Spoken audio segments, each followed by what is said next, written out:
ஓம் சக்தி, ஓம் ஆதிபரா சக்தி, ஓம் சக்தியே, மறுவூர் அரசியே. நல்லதே நினைப்போம், நல்லது மட்டுமே நினைப்போம். சக்தி வாக்கு பிள்ளைகளுக்கு இந்த ஆதி சக்தியின் ஆசீர்வாதம் என்றுமே முழுமையாக கிடைக்கும். எதற்காக வருகிறார், ஏன் வருகிறார், உன்மீது உண்மையான அன்பு கொண்டு வருகிறாரா இல்லையா என்று சொல்கிறேன், கவனமாக கேள் என் தங்கமே. என் அன்பு பிள்ளையே, இன்று உன்னுடைய தாயானவள் உன் வாழ்க்கையை மீட்டெடுத்து உன் கைகளில் கொடுக்க வந்திருக்கின்றேன். என் தங்கமே, உன்னுடைய வாழ்க்கையானது உன்னை விட்டு பிரிந்து சென்று வெகு நாட்கள் ஆகிவிட்டது. என் பிள்ளை, நீயோ கண்ணீரில் அங்கு தத்தளித்து கொண்டிருக்கின்றாய்.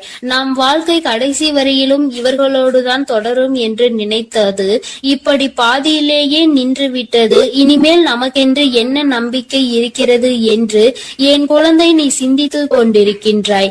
என் தங்கமே, இப்பொழுது அந்த உறவு தான் சிக்கிய மாய வலையில் இருந்து மீண்டு வர தொடங்கிவிட்டார்.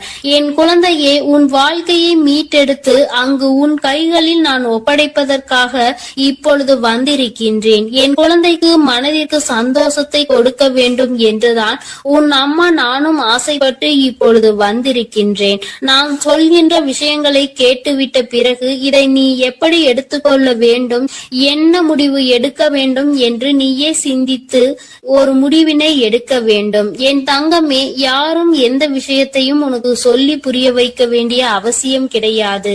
இந்த வாழ்க்கை உனக்கு இத்தனை நாட்களும் கற்றுக் கொடுத்த பாடங்களில் இருந்து எத்தனையோ அனுபவங்களை தெரிந்து கொண்டு விட்டாய். நிச்சயமாக நீ தெரிந்து கொண்ட ஒவ்வொரு விஷயங்களும் உன்னை எந்த அளவிற்கு பக்குவப்படுத்தி இருக்கிறது என்று ஒரு முறை நீ சிந்தித்தால் அம்மா சொல்கின்ற விஷயங்கள் எல்லாமே உனக்கு தெளிவாக புரியும். என் தங்கமே, உன் வாழ்க்கையை பற்றிய பயம் உனக்கு அதிகமாக இருந்து கொண்டிருக்கிறது. ஒருவரை சார்ந்து வாழ்ந்ததனால்தான் இன்று அந்த உறவு உன்னை விட்டு பிரிந்து செல்லும் பொழுது உன்னால் அதனை ஏற்றுக்கொள்ளவும் முடியவில்லை. தனியாக நின்று இந்த வாழ்க்கையை உன்னால் சமாளிக்கவும் முடியவில்லை. பிரச்சனைகள் தொடர்ந்து வந்து கொண்டே இருப்பதால் இந்த வாழ்க்கையில் என் பிள்ளை நீ தவித்து நின்று கொண்டிருக்கின்றாய். உன்னுடைய தவிப்பு அடங்குவதற்கு முன்பாகவே இன்று இந்த தாயானவள் உனக்கான அந்த உறவை மீட்டு மீண்டும் உன்னிடத்தில் ஒப்படைக்க வந்திருக்கின்றேன். அதற்கான நல்ல வாக்கினை கொண்டு என் தங்கமே நான் வந்திருக்கின்றேன். அதனால் இந்த பதிவினை முழுமையாக கேள். என் தங்கமே, உன்னை விட்டு பிரிந்து சென்ற உறவு எங்கே சென்றது, அங்கே அவர்களுக்கு என்ன நேர்ந்தது என்பதையும் முழுமையாக நீ தெரிந்து கொள்ள வேண்டும். ஏனென்றால் இந்த வாழ்க்கையில் அவர்கள் கற்று தேர்ந்த சில விஷயங்களை நீ தெரிந்து கொள்ள வேண்டும் அல்லவா? ஒரு உறவு உன்னை இந்த அளவிற்கு காயப்படுத்தி உன்னை தத்தளிக்க விட்டு சென்றிருக்கிறது என்றால் இதனால் என்ன பலன் கிடைத்தது, என்ன லாபத்திற்காக அல்லது எந்த மன நிம்மதிக்காக அவர்கள் விட்டு சென்றார்கள் என்பதனை நீ தெரிந்து கொள்ள வேண்டும் அல்லவா? என் தங்கமே, இந்த சூழ்நிலையில் நிச்சயமாக என் குழந்தை நீ அதை தெரிந்து கொண்டால் உன்னுடைய மனதிற்கு நிச்சயமாக மிகப்பெரிய தெளிவு கிடைக்கும். என் பிள்ளையே, மனதளவில் எந்த ஒரு விஷயத்திற்காக இத்தனை நாள் நீ கலங்கி நின்றாயோ அந்த விஷயத்திற்கான மிகப்பெரிய தெளிவினை இந்த தாயானவள் இன்று உனக்கு கொடுக்க போகின்றேன். காரணம் என்னவென்றால் உண்மை தெரியாமல் உறவை நினைத்து வருந்தி கொண்டிருக்கிறாய். அதைதான் இன்று அம்மா உனக்கு தெரிய வைக்க முயற்சி செய்கின்றேன். என் தங்கமே, நீ நம்பிய உறவானது தேடி சென்றது இன்னொரு உறவை. அது மட்டுமல்லாமல் அங்கே அவர்களுக்கு இதைவிட சந்தோஷமான வாழ்க்கை இருப்பதாக நினைத்து உன்னை விட்டு அங்கே சென்றிருக்கிறார்கள். அவர்களுக்கு அங்கே என்ன பலன் கிடைத்தது என்று கேட்பாயானால் அங்கே முதலில் நல்ல ராஜ வாழ்க்கை தான் அவர்களுக்கு கிடைத்தது. அந்த ராஜ வாழ்க்கையை சந்தோஷமாக வாழ்ந்து கொண்டிருக்கின்ற நேரத்தில் தான் அவர்கள் வாழ்க்கையில் விழுந்தது மிக பெரிய பிரச்சனை. யாரை நாடி சென்றார்களோ, உன்னை விட்டு எப்படி இன்னொரு உறவை நாடி சென்றார்களோ அதுபோல அவர்கள் நாடி சென்ற உறவு உன் உறவை விட்டு வேறொரு உறவை தேட ஆரம்பித்து விட்டது. வாழ்க்கையில் ஏமாற்றம் என்றால் என்ன, அவமானங்கள் என்றால் என்னவென்பதை தெரிந்து கொள்ள வேண்டும் அல்லவா? மிகவும் எளிதாக ஒருவருக்கு துரோகத்தை செய்து விட்டேன், அதனுடைய பலனை அடையாமல் விட்டால் எப்படி? அந்த பலனை தான் அவர்கள் அடைவதற்கு இந்த இன்று தயாராகி இருக்கின்றார்கள். என் தங்கமே, இந்த வாழ்க்கை நிச்சயமாக அவர்களுக்கு பல கடினமான விஷயங்களை காண்பித்து கொடுத்து விட்டது. அவர்கள் செய்தது எத்தனை பெரிய தவறு என்பதை அவர்களுக்கு புரிய வைத்து விட்டது. புரிய வைத்ததோடு மட்டுமல்லாமல் பல வேதனைகளிலும் சோதனைகளிலும் கிடந்து அதிலிருந்து மீண்டு வர முடியாமல் இப்பொழுது தவித்து மீண்டும் உன்னுடைய உறவே பெரியது என்று நினைக்க இவர் தொடங்கிவிட்டார். என் தங்கமே, ஒரு விஷயத்தை நீ தெளிவாக புரிந்து கொள்ள வேண்டும். இந்த தாயானவள் உன்னிடத்தில் ஒரு விஷயத்தை சொல்ல வருகிறேன் என்றால், அம்மா உடனடியாக எனக்கு எல்லாவற்றையும் செய்து கொடு, உடனே நான் சந்தோஷமாக வாழ வேண்டும் என்று நீ கண்மூடித்தனமாக சொல்லக்கூடாது. அவர் மாய வலையில் சிக்கி இருக்கிறார் என்றால் தன்னுடைய சொந்த புத்தி இல்லாமல் அங்கே எதுவும் நடக்கவில்லை. தன்னுடைய வாழ்க்கை, அதிலும் தன்னை நம்பிய ஒரு உறவு, தன்னை விட்டால் யாருமே அந்த உறவுக்கு இல்லை என்கின்ற நிலை, இந்த நிலை எல்லாம் உணர்ந்த பிறகும் கூட ஒருவருக்கு துரோகத்தை செய்ய முடிகிறது என்றால், இவர்கள் மீண்டும் உன்னை நாடி வந்து உன்னோடு இருக்கும் பொழுது வேறு ஒரு உறவை தேடினால் அதனால் தவறு யார் மேல் வரும் என்பதை ஒருமுறை நீ சிந்தித்து பார். உண்மையான அன்பிற்கு துரோகத்தை செய்ய நினைத்தவர்கள் நாளை எந்த விஷயத்தையும் உனக்கு செய்ய துணிவார்கள் என்பதை நீ மறந்து விடாதே. இவர்கள் நினைப்பதை நடத்துவதற்கான இடத்தை நீ கொடுக்க கூடாது. ஒரு முறை ஒரு தவறு உன் வாழ்க்கையில் நடந்து விட்டது. இதிலிருந்து மீண்டு வர முடியாமல் நீ தவித்து நின்று கொண்டிருக்கின்றாய். என் தங்கமே, அப்பேற்பட்ட சூழ்நிலையில் அதே உறவு மீண்டும் ஒன்றை சொன்னால் அதை நம்புவதற்கு நீ முட்டாளாக இருந்து விடாதே. மாய வலையில் இருந்து மீண்டும் பேசுவதற்கு அவர்களுக்கு சுயமாக வேறு காரணங்கள் வரத்தான் செய்யும். ஒருவர் வாழ்க்கையை கெடுத்து இன்னொருவருக்கு சந்தோஷத்தை கொடுக்க நினைக்கின்ற உறவுகள் தன்னுடைய சுயநலத்தை மட்டுமே முன்னெடுத்து வைக்கின்றார்கள். உறவுகள் ஒரு நாளும் வாழ்க்கையில் உனக்கு தேவை கிடையாது என்பதை முதலில் நீ புரிந்து கொள். என் தங்கமே, நீ ஒவ்வொரு நாளும் இதனால் அழுது அழுது எந்த அளவிற்கு என் தங்கமே இந்த தாயானவள் முன் நீ புலம்பிக் கொண்டிருந்தாய் என்பதை ஒரு நிமிடம் சிந்தித்து பார். எப்பொழுதுமே உனக்கு நல்லதை மட்டுமே எடுத்துச் சொல்வேன். என் குழந்தையின் வாழ்க்கைக்கு ஏற்ற விஷயமாக இருந்தால் அதை நான் உன்னை விட்டு ஒரு நாளும் விலக்கி வைத்திருக்க மாட்டேன். என் தங்கமே, எல்லாவற்றையும் தாண்டி உன்னை விட பெரிது என்று நினைத்து இன்னொன்றை தேடி சென்ற உறவு மீண்டும் உன்னிடம் திரும்பி வந்தாலும் என்றென்றைக்கும் நீ அதனை நாடி செல்லாதே.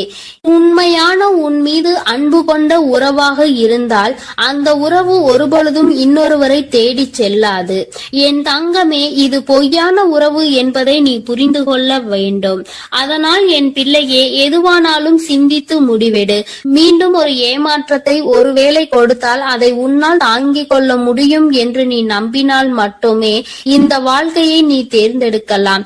இல்லை, எனக்கு வேண்டாம், என்னால் முடியாது என்று நீ சொல்வாயானால் நிச்சயமாக நீ தப்பித்துக் கொள்ள வேண்டும் என்றுதான் அம்மா சொல்கின்றேன். என் குழந்தையே, வாழ்க்கையில் உண்மையான அன்பினை கொடுக்க எத்தனையோ பேர் இருக்கிறார்கள். பொய்யான அன்பிற்காக உன்னுடைய வாழ்க்கையை நீ தொலைத்துவிடக் கூடாது என்றுதான் அம்மா சொல்கின்றேன். என் குழந்தையின் மனதில் இருக்கின்ற இந்த எண்ணங்களை அம்மா நான் நிச்சயமாக புரிந்து கொண்டதன் பலனாக தான் உன்னிடத்தில் சொல்கிறேன். வேண்டாம் என்று முடிவெடுத்து விட்டால் என்னிடம் வா, அம்மா உனக்கான ஆறுதலை கொடுக்கிறேன். வேண்டும் என்று முடிவெடுத்தால் அந்த வாழ்க்கை உன்னுடைய பொறுப்பு. இனி உன் வாழ்க்கையை நீதான் பார்த்து கொள்ள வேண்டும். அதில் மட்டும் நீ கவனமாக இருந்து விட்டால் போதும். அம்மா உன்னை எப்பொழுதுமே கைவிட மாட்டேன் என்பதை மட்டும் நீ தெளிவாக புரிந்து கொண்டால் போதும். என் அன்பு பிள்ளையே, உன்னை விட்டு சென்ற உறவு மீண்டும் உன்னை தேடி வருகிறது. அதற்கான காரணம் என்னவென்று முழுவதுமாக கேட்டு தெரிந்து கொண்டு அம்மா சொல்லும் முடிவை உடனே எடு. ஏனென்றால் என் அன்பு குழந்தை இப்பொழுது மிகவும் கோபத்தில் இருக்கிறது. தன்னுடைய செயல்கள் பிடிக்காமல் மனமுடைந்து போய் இருக்கிறது. உன்னை விட்டு சென்ற உறவு நிரந்தரமாக இல்லாமல் போகட்டும். இனி எனக்கு அவர்கள் வேண்டாம் என்று அவர்களை வெறுத்து என் அன்பு குழந்தையானது இப்பொழுது மனதை கல்லாக்கி கொண்டு உட்கார்ந்திருக்கிறது. ஆரம்ப கட்டத்தில் அந்த உறவின் மீது உயிராய் இருந்தாய். இப்பொழுது அவர்கள் செய்த சிறு தவறுக்காக அவர்கள் வாழ்க்கையிலே நிரந்தரமாக வேண்டாம். என்னுடைய விஷயங்கள் அனைத்தையும் அவர் தவறாக புரிந்து கொண்டார், தவறாக செயல்பட்டார், என் வாழ்க்கையில் துரோகத்தை விளைத்தார்கள். இனிமேல் அவர்களுக்கு என் வாழ்க்கையில் இடமே இல்லை என்று அந்த நபரை என் அன்பு குழந்தை வெறுத்து விட்டது. ஆனால் அந்த தவறு அவர்கள் செய்தார்கள், நானும் அதை ஒப்புக்கொள்கிறேன். ஆனால் என் அன்பு பிள்ளையே, நீ மனதுருகி அழுதாய் அல்லவா? அதனுடைய கர்மா இப்பொழுது அவர்களை வாட்டி வதைத்து கொண்டிருக்கிறது. அவர்கள் வாழ்க்கையில் நரக வேதனையை அனுபவித்தார்கள்.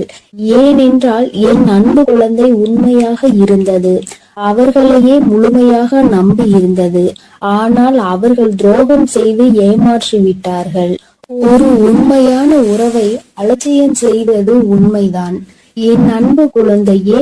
ஆனால் அவர்கள் பட்ட துன்பம் இருக்கிறதே, அது நரக வேதனை. தினம் தினம் உனக்கு செய்த துரோகத்திற்காக கர்ம வினை அவர்கள் வாழ்க்கை முழுவதுமே நடந்து கொண்டிருக்கிறது. சில காலத்திலே நல்லது எது, கெட்டது எது, நல்ல உறவு எது, பொய்யான உறவு எது என்று உன் உறவானது புரிந்து கொண்டது. உன் தாயானவள் அதை தெரியப்படுத்தி விட்டேன். ஆனால் சில நேரங்களில் என் அன்பு குழந்தையை உறவை இழந்து விட்டோம். நம் வாழ்க்கையில் மறுமுறை அந்த உறவு கிடைக்காதா என்று சில நேரங்களில் நீ சிந்திக்கிறாய்.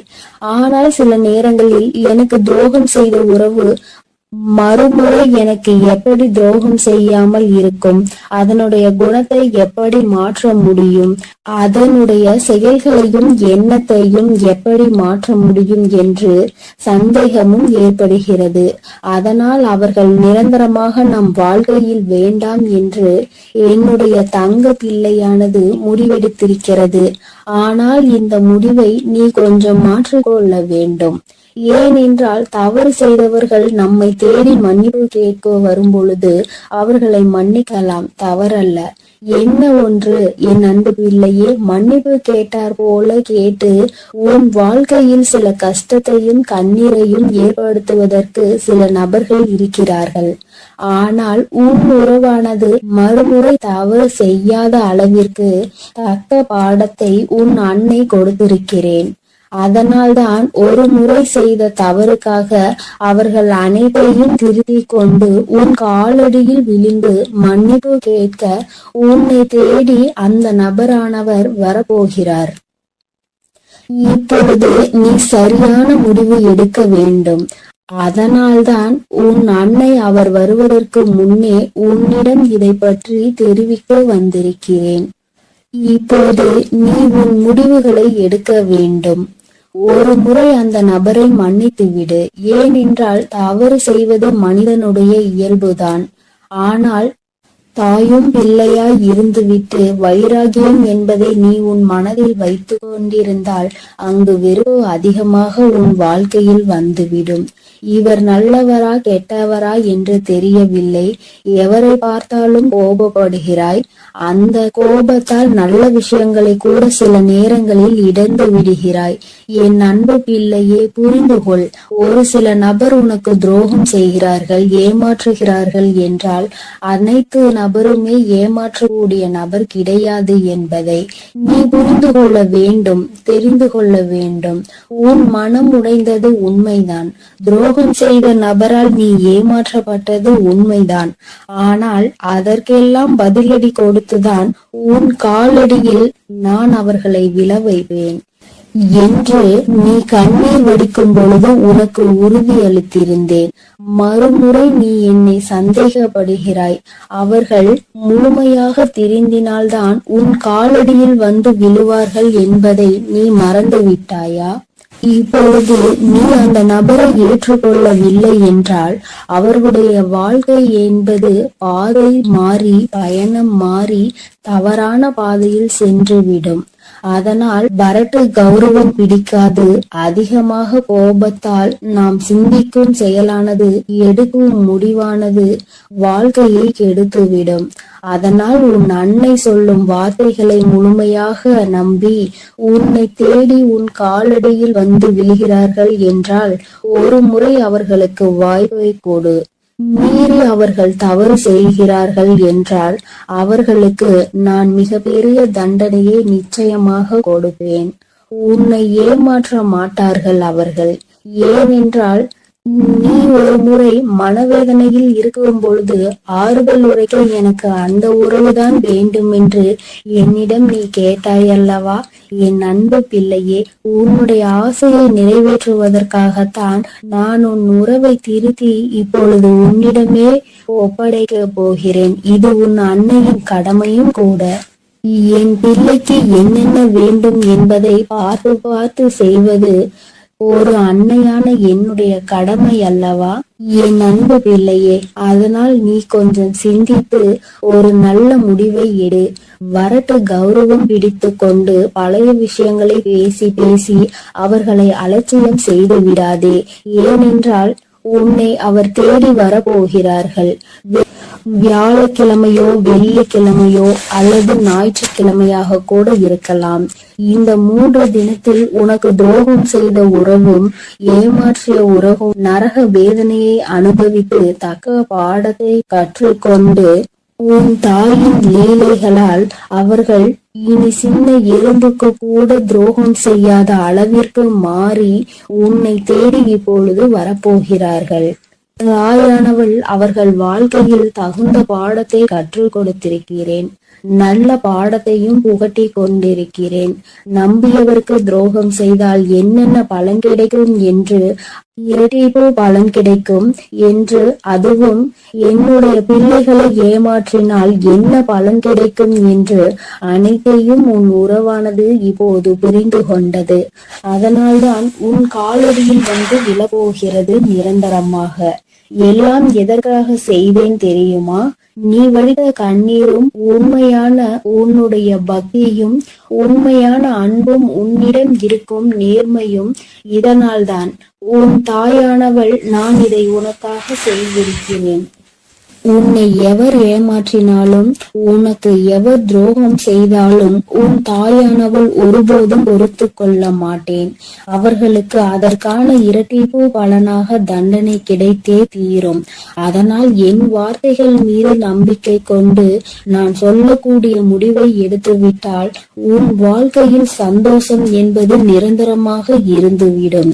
உன் உறவு காலடியில் வந்து விலகப்போகிறது. அதை மனமாற ஏற்றுக்கொண்டு வாழ பழகு. பழைய விஷயங்களை பேசாதே. பழைய விஷயங்களில் புத்தி காமித்தால் பழைய நிலைக்கு மாறுவதற்கு சிறிது காலம் எடுக்காது. ஆனால் திரும்பி வரும் பொழுது அவர்களை பழைய விஷயத்தை சொல்லி சொல்லி காமித்து அவர்களை மென்மேலும் கஷ்டப்படுத்த கூடாது. பிறகு அவர்கள் வாழ்க்கையில் தவறான முடிவுகளை எடுத்து விடுவார்கள். அதனால்தான் உன் அன்னை இப்பொழுது இந்த முடிவை எடுக்க சொல்கிறேன். என் அன்பு பிள்ளையே, அதனால் நீ சிந்தித்து ஒரு நல்ல முடிவை சீக்கிரமாக எடுத்துவிடு. ஏனென்றால் அவர்கள் உனக்காகவே வந்து கொண்டிருக்கிறார்கள். அவர்கள் முழுமையாக புரிந்து விட்டார்கள். உன் அன்னை சொல்கிறேன் அல்லவா, என் மீது நம்பிக்கை கொண்டு உன் வாழ்க்கையை நீ ஆரம்பி என் குழந்தையே. அதில் உன்னை எப்பொழுதும் நானே வழிநடத்தி செல்கிறேன். நான் உன்னோடு இருக்கிறேன். நான் உனக்காகவே இருக்கிறேன். நான் இருக்கும் பொழுது நீ எதற்காகவும் கவலை கொள்ள வேண்டாம் என் தங்கமே. நீ நல்லதையே நினை. உன் வாழ்வில் எப்பொழுதும் நான் உனக்கு நல்லதை மட்டுமே செய்து கொடுக்கிறேன். என் அன்பு பிள்ளையே, ஒரு முக்கியமான செய்தியை இன்று உன்னிடம் சொல்வதற்காக உன் வராகி அம்மா நான் வந்திருக்கிறேன். ஏனென்றால் நான் கண்ட காட்சி ஒன்று என்னை கண்கலங்க வைத்து விட்டது. அதை உன்னிடத்தில் சொல்லிவிட வேண்டும் என்றுதான் அம்மா வந்திருக்கிறேன். என்னை விட்டு பிரிந்து சென்ற உன்னுடைய துணையினுடைய இல்லத்திற்கு அம்மா சென்றிருந்தேன். பிரிவுக்கு காரணம் என்னவென்பது உன் பக்கம் ஒரு நியாயம் இருந்தாலும் அவர்கள் பக்கம் இருக்கின்ற நியாயத்தையும் தெரிந்து கொள்ள வேண்டும் அல்லவா? அது என்னவாக இருக்கும் என்று அறிந்து கொள்வதற்காக தான் உன் அம்மா நான் அங்கே சென்றிருந்தேன். அங்கு நான் கண்ட காட்சி என்னவென்பதையும் குழந்தையே நீயும் தெரிந்து கொள்ள வேண்டும் அல்லவா? அம்மா உன்னிடத்தில் அதனை சொல்லியே தீர வேண்டும் என்று வந்திருக்கிறேன். சொல்கிறேன். நான் சொல்கின்ற விஷயங்கள் உனக்கு நிச்சயமாக மன கஷ்டத்தை தான் கொடுக்க போகிறது. ஆனால் அதற்கான தீர்வும் இதில் முடிவில் உனக்கு கிடைக்க போகிறது. அதற்கு காரணம் என்ன தெரியுமா? நீ குழம்பிக் கொண்டிருக்கின்ற இந்த விஷயம் உனக்கு முதலில் தெளிவான பதிலை கொடுக்கும். அதன் பிறகு நல்லதொரு முடிவை கொடுக்கும். என் குழந்தையே, வாழ்க்கை துணை என்று அம்மா சொல்வது உனக்கு திருமணம் முடிந்த வாழ்க்கை துணையாகவோ அல்லது இப்பொழுது உன்னோடு பழகி கொண்டிருக்கிற உன்னுடைய எதிர்காலத்தில் உனக்கு துணையாக வரப்போகின்றவர் என்று நினைத்து கொண்டிருப்பவர் யாரோ ஒருவர். என் குழந்தையை யாராக இருந்தாலும் சரி, அவர்களினுடைய மனநிலையில் உன்னை பிரிந்து சென்ற பிறகு என்னவாக இருக்கிறது, எதற்காக உன்னை விட்டு பிரிந்து சென்றார்கள், அவர்களின் இல்லத்தில் நான் கண்ட காட்சி என்னவென்பதை அம்மா உனக்கு இப்பொழுது விரிவாக சொல்கிறேன். என் குழந்தையே, ஒரு முறை உன்னுடைய மனதினை ஒருநிலைப்படுத்தி இந்த வராகியை அன்போடு நினைத்துக்கொள். எந்த விதமான கலக்கமும் உனக்கு தேவையில்லை. எல்லாவற்றிற்கும் உன் தாயானவள் நான் இருக்கிறேன் என்பதை நீ புரிந்து கொண்டால் போதும். என் தங்கமே, நானும் உன் துணையினுடைய மனதில் என்ன இருக்கிறது என்று தெரிந்து கொள்ள சென்றேன். அங்கே உன்னுடைய துணை என் மனதை தவிர மற்றவர்களின் மனதில் என்ன இருக்கிறது என்பதை அறிந்து கொண்டு உன் அம்மா இப்பொழுது வந்திருக்கிறேன். என் தங்கமே, யார் யார் என்ன நினைக்கிறார்கள் என்பதை முதலில் சொல்கிறேன். அதன் பிறகு ஏன் உன் துணை இப்படி ஒரு முடிவை எடுத்தது என்பதை நீ புரிந்து கொள்வாய். என் தங்கமே, உன்னுடைய துணையின் இல்லத்தில் இருக்கின்றவர்கள் உனக்கு எதிராக இருக்கிறார்கள். அவர்களின் மனதில் உன்னை பற்றிய தவறான எண்ணங்கள் இருக்கிறது. அதற்கு காரணம் நீ பேசிய சில வார்த்தைகள். நீ பேசியது நியாயமாகவே இருந்தாலும், உன் பக்கம் நியாயம் இருந்தாலும் அது அவர்கள் பக்கம் தவறாக தான் தெரிகின்றது. ஏனென்றால் எல்லோருமே தான் நினைப்பதுதான் சரி என்று நினைக்கிறார்கள் அல்லவா? அவர்களினுடைய எண்ணங்களும் அப்படிதான் இருந்து கொண்டிருக்கிறது. என் தங்கமே, அது மட்டும் அல்ல, அவர்களுக்குள் ஏற்பட்ட அந்த எதிர்மறையான எண்ணத்தை உன்னுடைய துணையின் மனதில் விதைத்து கொண்டிருக்கிறார்கள். அதிகமாக உன்னுடைய துணையின் மனதில் தேவையில்லாத விஷயங்களை கலந்து கொண்டிருக்கிறார்கள். உன்னுடைய துணையோ தவறாக உன்னை பற்றி நினைப்பதற்கு என்னென்ன வழிகள் இருக்கிறதோ அத்தனை வழிகளையும் அவர்கள் கொடுக்கும் பொழுது இவரும் அப்படி இல்லை என்று சொல்லாமல் அந்த விஷயத்தை காது கொடுத்து கேட்டுக்கொண்டிருக்கின்றார். என் தங்கமே, உன்னுடைய வாழ்க்கையில் இது போன்ற ஒரு விஷயம் நடக்கிறது என்னும் பொழுது என் குழந்தை அதை உன்னால் ஏற்றுக்கொள்ள முடியாது என்பது நான் நன்கு அறிந்த விஷயம்தான். ஆனால் இவையெல்லாம் நடக்கும் பொழுது உன்னுடைய துணை அமைதி காத்ததற்கு என்ன காரணம் என்பதையும் தெரிந்து கொள்ள வேண்டும் அல்லவா? எத்தனைதான் நீ அவருக்கு உயிராக இருந்தாலும் அவர்களினுடைய குடும்பம் என்று வரும் பொழுது அங்கே அவர்களினுடைய மனது சிறிதும் தடுமாற்றம் அடையத்தான் செய்கிறது. ஏனென்றால் நீ பேசிய வார்த்தைகள் அவர்களுக்கு வேதனையை கொடுத்தது என்று உன் துணையிடம் சொல்லும் பொழுது உன்னுடைய துணை என் மனதும் பெரிது சஞ்சலம் படத்தான் செய்கிறது. நம்முடைய வாழ்க்கை துணையாக காலம் முழுவதும் வரக்கூடியவர்கள் இப்பொழுதே நம் குடும்பத்தினருக்கு இடையே இத்தனை பிரச்சனைகளை ஏற்படுத்தி விட்டால் நாளை எப்படி இங்கே வந்து ஒற்றுமையாக இருக்க முடியும் என்று அவர்கள் நினைக்கிறார்கள். என் தங்கமே, அவர்களினுடைய எண்ணங்களை தவறு என்று முழுமையாக சொல்லிவிட முடியாது. நீ செய்தது சரி என்றும் முழுமையாக சொல்லிவிட முடியாது. அம்மா சொல்வது சரிதானே என்று ஒரு முறை நீ சிந்தித்து பார். என் தங்கமே, நீ நியாயமாகவே பேசியிருந்தாலும் ஆனால் யாரை பேசினோம் என்பதில் சிறிது கவனம் இருக்க வேண்டும். என் தங்கமே, உன்னுடைய வாழ்க்கை துணையினுடைய சம்பந்தப்பட்டவர்களாக இருக்கும் பொழுது சிறிதளவு கவனம் தேவை. அதற்காக அம்மா நீ நியாயத்தை எடுத்து சொல்லக்கூடாது என்று சொல்லவில்லை. அதற்கான சரியான நேரத்தை நீ எதிர்பார்த்து நிற்க வேண்டும் என்றுதான் அம்மா சொல்கிறேன். சூழ்நிலைகள் உனக்கு சாதகமாக இல்லாத பொழுது நீ பேசியதுதான் இத்தனை பிரச்சனைகளுக்கும் காரணமாக மாறிவிட்டது. இப்பொழுது அது எந்த அளவிற்கு வந்து நிற்கிறது என்று பார்த்தாயா? உன்னை உன் துணையிடம் இருந்து பிரிக்கின்ற அளவிற்கு திட்டம் தீட்டுகின்ற அளவிற்கு இந்த விஷயம் தொடங்கிவிட்டது. என் தங்கமே, எதுவாக இருந்தாலும் உன்னுடைய துணை காத்த அந்த அமைதிக்கு காரணம் நீ அவர்களின் பேச்சையும் மீறி பேசிவிட்டாய் என்கின்ற ஒரு வருத்தம். மற்றபடி அவரின் மனதை அங்கே மாற்றுகின்ற முயற்சிகள் எதுவும் அவரிடத்தில் எடுபடவில்லை. அதை அவர் காது கொடுத்தும் கேட்பது போல உட்கார்ந்து கொண்டிருக்கிறார் என்பதற்காக மேலும் மேலும் பேசிக்கொண்டே அவரினுடைய மனநிலையை மாற்ற முயற்சிகள் நடக்கிறது. ஆனால் இது பயனளிக்காது என்பதனை இப்பொழுது அவர்களுக்கு உணரத் தொடங்கிவிட்டார்கள். இருந்தாலும் நம்மால் ஆன முயற்சிகளை செய்து பார்ப்போம் என்று செய்து கொண்டிருக்கிறார்கள். சரி, அவர்கள் செய்வதை செய்துவிட்டு போகட்டும். ஆனால் உன்னுடைய உண்மையான அன்பு, உன்னை என் மீது நீ கொண்டிருக்கின்ற நம்பிக்கை நிச்சயமாக அவரினுடைய மனதை ஒரு நாளும் மாற்றிவிடாது. அவர்களினுடைய எண்ணங்கள் முழுவதும் அவசரப்பட்டு பேசிவிட்டாய் என்கின்ற வருத்தம் தானே தவிர அவரிடத்தில் எந்த ஒரு ஆலோசனைகளையும் கேட்கவில்லையே என்கின்ற மன கஷ்டம் தானே தவிர உன் மீது எந்த விதமான கோபதாபங்களும் அவருக்கு இல்லை. என் தங்கமே, அதனால் இந்த உறவு மீண்டும் தொடரப்போகின்ற உறவு. இந்த பந்தம் மீண்டும் உன்னோடு காலம் முழுவதும் வரப்போகின்ற பந்தம். அதனால் உனக்குள் எந்த விதமான கலக்கங்களும் தேவை கிடையாது. மற்றவர்களினுடைய எண்ணங்கள் உனக்கு எதிராக இப்பொழுது இருக்கிறது. ஆனால் என் தங்கமே, உன்னுடைய சூழ்நிலை மாறும் பொழுது நிச்சயமாக அவர்களின் மனநிலையும் தானாகவே மாறிவிடும். எப்பொழுது ஒரே பிடியில் நின்று கொண்டிருக்க முடியாது. அவர்களுக்கு அவரவர்கள் குடும்பத்தில் இருக்கின்றவர்களின் வாழ்க்கை முக்கியமானதாக தோன்றும் பொழுது தேவையில்லாமல் அடுத்தவரின் விஷயத்தில் தலையிடக்கூடாது என்ற எண்ணம் தோன்றும்.